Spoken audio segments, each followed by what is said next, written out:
Hey, so maayong buntag na pod karon kay balik ka sa atong trabaho kaapat na adlaw na to karon. So okay gihapon kay naantay ka sakyan makahits ta padulong sa trabaho. So dili kay ta magdugay sa baktas. So this is it, pansit. Bye bye.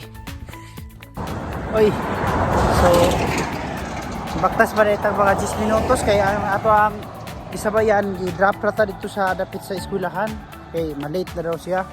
So 10 minutos pa atong baktas karon padulong sa trabaho, pero okay na lang, 10 minutos na lang kaysa isa ka oras kapin.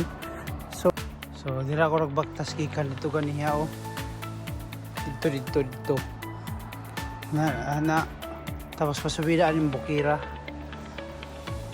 kay atong trabaho nakakaroon din sa layo pag yun pagtripata kaya ko ilahang mga bukid na rin okay na ikuan hagdanan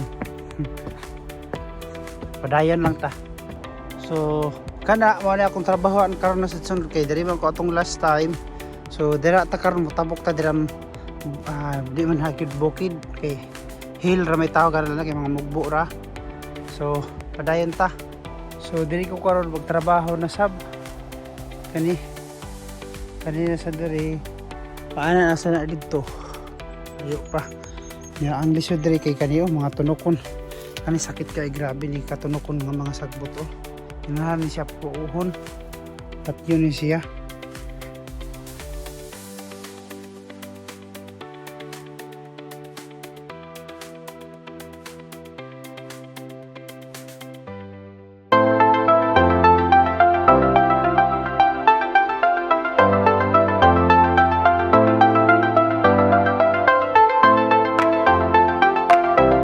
Hi! So maayong buntag mga gala karon sa ato ikalimang adlaw sa atong trabaho gahapon, which is Monday man gahapon.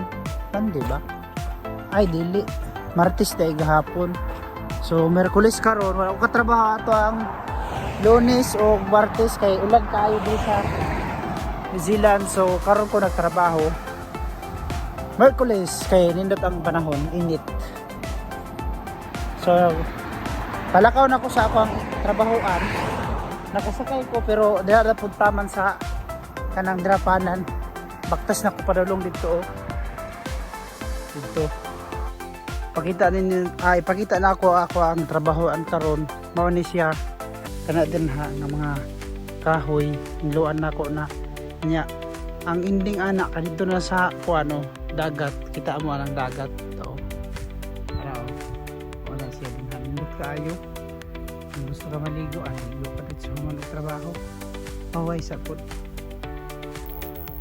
So diri sa New Zealand ang ilahang mga coral o ang ilahang mga fences kay naa siya electric, so kailangan mag-amping ka na dili nimo mahikapan ni murag gyapon siya og kanang kuan barbed wire pero naa siya electric ka naka-connect, which is kana kita maring white kana siya straight ana kana nga lane hangtod dito ug diri pa sa uban nga mga pets na electric. So as mag-amping gyud pa kayo ako kuryente magud ni, so amping gyud pag ayo.